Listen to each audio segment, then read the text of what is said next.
Welcome back to Champion News Talk Radio, brought to you by championnews.net, your choice for the conservative voice. Before we went to break, we were talking with Mr. Edwards about character and how character counts, and we want to find out who, what, why the Republican Renaissance PAC is supporting for this cycle for 2012.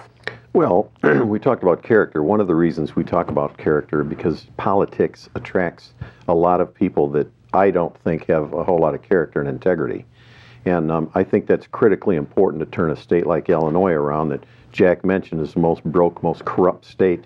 And you know, you don't get there with people to that position with people of character and integrity. So that's what's going to turn this thing around. What do you mean by character and integrity? Just to give you an example, you know, the party has a platform, and it's a good platform. It stands for excellent things, fiscal responsibility and good fiscal conservative How did this guy Rutherford get elected as treasurer of the state when he doesn't have himself in line with a very good in family matters, and particularly about giving a vote for what do you call it? Civil unions. Civil unions. It's on the platform of the Republican Party that that's not what the party is for. We're for families. Well, and real that's an example of a lack of integrity, because there's a man that was running for he was a senator when he voted for civil unions, at the same time running for treasurer under a platform of fiscal responsibility, while at the same time our own Illinois Budget Office said that the civil unions will cost us over $15 million out of the gate. Yeah. So how can you vote for that when you're running on a platform of fiscal responsibility? This is worth illustrating. It is. Where the Republicans weren't always very clean in all of these things either. And so here's a point where the Republicans not following his own platform. But this is the kind of vetting that you've done up and down the line with so many different levels. If we don't beat them at one level, beat them at the second or the third level, and get our 6+6. So I want to hear about this vetting process. You're talking character, you're talking integrity. Face it, Illinois is broke, so fiscal responsibility, is that one of your main primary Sure. I mean, that's one objectives? of the critical problems in Illinois, right. So, and probably every state.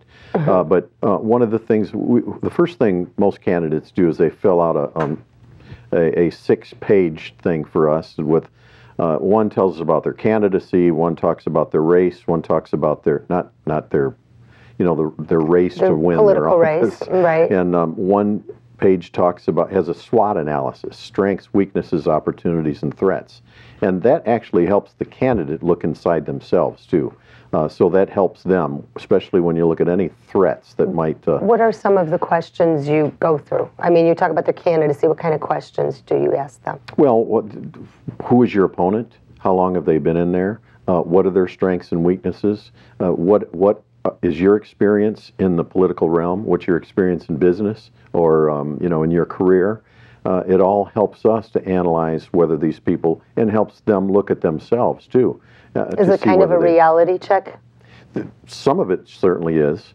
And then there's a page there that's very important to us that they have to sign off on, that they believe in fighting corruption, that they believe in the platform of the party, which is actually the game plan of the team you're running for. You know, the lack of integrity of people that don't believe in their platform, it's no different than a business or a football team or a Girl Scout team. You have certain guidelines and principles you go by, and if you don't believe in those guidelines and principles, what are you on that team for? Well, it's an organizational culture. What it is, it's an organizational culture which everybody should follow. So and so anyone can run for the Republican Party, but that's where leadership comes in. Leadership should not allow people to run, or in my opinion, leadership of the Republican Party here in Illinois. Any organization. Okay. And at this point, we're talking about the Republican Party. I know a little bit about what Jim has brought to this talk, and when he's talking about leadership and so on, he not only was a very active mayor of a town, and in a time when they needed somebody as decent and smart, but he brought to it the stuff that he learned in the business world. You know, every day in business presents you with all kinds of situations that are ideal or not, or maybe workable or not, and you get a gut feeling about what works. And he's traveled the country in what was the furniture industry? Yes. Improving organizations around the whole country so that they performed better for their corporation and accomplished their goals. He found leadership was the biggest thing that he could provide out there. And so that sense of how you go about providing real leadership is something very novel that Jim has brought to this. I feel so pleased that we had a guy that had the time, and I financed the time and travel and the support group, because it's a lot more than just asking questions that went on. This is a very serious project to get people that are good people and who could politically win. Now, I want to talk a little bit about leadership, because clearly from the top of our presidential person right now, there is a leadership vacuum.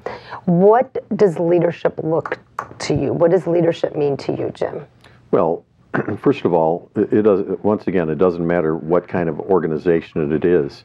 You have to have leaders that believe in the game plan of the team you're running for. You know, if they don't, then that's a problem. But I'll just give you some ideas. Maybe a lot of our listeners are numbers types of people. If you're in business, you have to be a numbers person to a degree. In Illinois, you know, a couple years ago when we were talking about all these things, in the Illinois Senate, 41% of all state Senate races had no Republicans running. Now, a number like that concerns me. I don't care if I've ever met the leadership of that organization or whatever it is. There's a problem there. It's Why would they problem. abdicate running people? I mean, elections are expensive, and it takes an infrastructure. So why do you think the leadership of the party would not put someone in place in some of those empty? Well, that's a good question, because as we try to attract money into politics in Illinois, I can pretty much overcome any objection except when they say, why should we invest in Illinois politics?